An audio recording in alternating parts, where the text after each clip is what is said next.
Shalom everyone, this is Rabbi Finkelstein. It's Kol Torah, Life, Tuesday at noon. And we are in Parashat Shlach, that literally means send. And we have the very famous story of the spies, the Meraglim.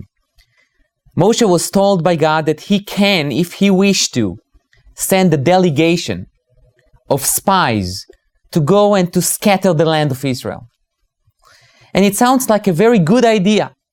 You have the Jewish people in the desert.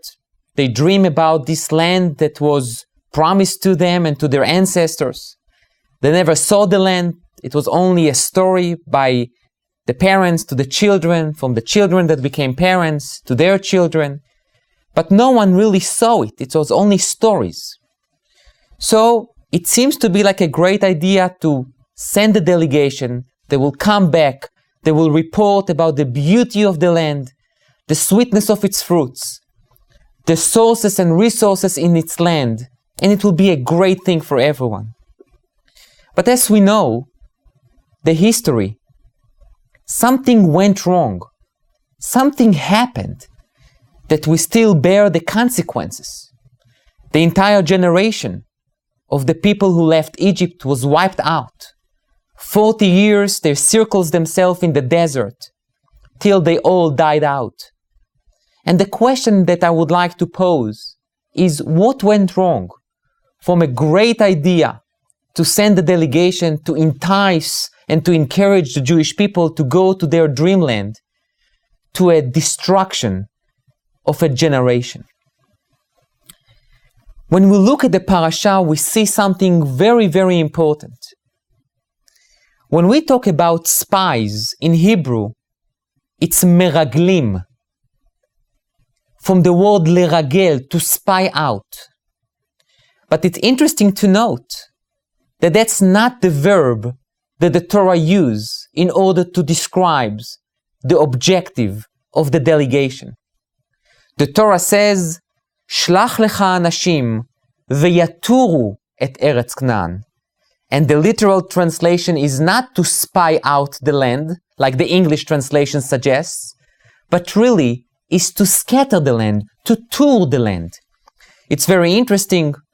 In Hebrew, a tourist is tayar, and the purpose of a tayar is latour, is to scatter the land, to look at the land, not to spy out the land. So if that's true, seems to be that the purpose of this delegation was not to spy out the land from a military perspective, but rather, just as a tourist, just as a delegation of young people who go for the first time to the land of Israel, and they are in awe of everything that's going on there, and they come back and they report. We all know people that are first comers to Israel, and after they go to their first trip, they come back and they are all excited, all emotional, and they want to go back. That's basically was the purpose of that mission. So what went wrong? Why the head of this delegation, the head of the tribes, why were they failing in their very simple mission? And I would like to suggest to you the following idea. Later on, when the spies come back, they give the description of what they saw. And they say, Banu el haaretz asher shelchtanu, we arrived to the land which you send us. Vegam zavat chalav udvashi veze perya, and it's true, it flows with milk and honey, and this is its fruit. If they will stop there, our history will be totally different. But they said something that we will cry for this one word for generations. They said, Efes ki az ha'am hayoshev bekirbo. But the people that dwell in this land are giant, and we cannot conquer the land. They added their own perspective. Instead of just reporting back what they saw, they gave their opinion. And when you give your opinion, it's not what they saw, it's what you think you saw. And this is a major difference. Why did they come with such a perspective? what I will call a loser perspective. God told them, you will be able to conquer the land. I promise it to you. Why would they come and say, we can't? I think there is a verse here that teaches us a tremendous message. It says that the spies told the Jewish people. In verse 32, they said to the Jewish people, the land has giants there. And we saw the Nephilim, the giant people, and we were like grasshoppers in our eyes, and so were in their eyes. We, said the spies, we viewed ourselves compared to the giants as grasshoppers.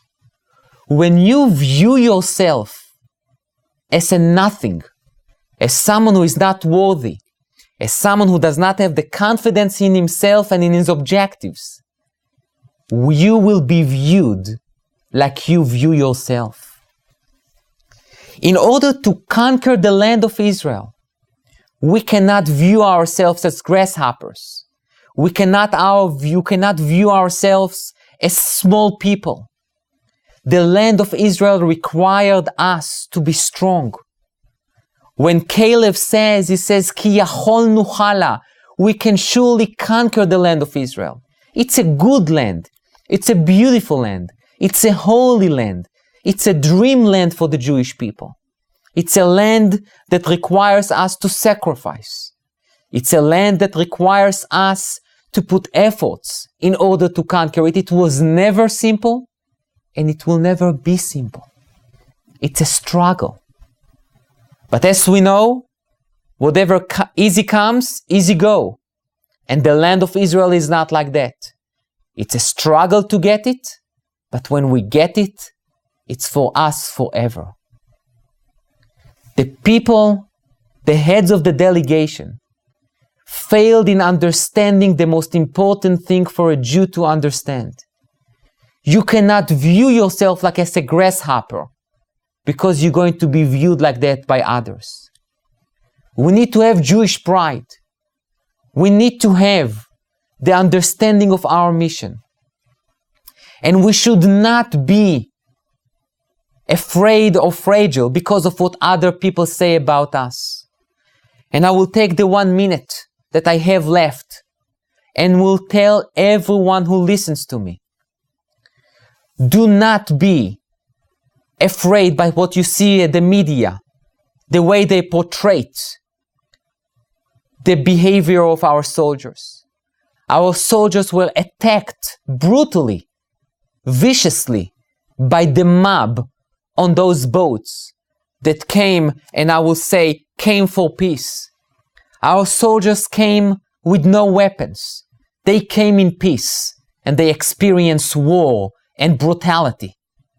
We need to be proud of our soldiers. We need to be proud of our army.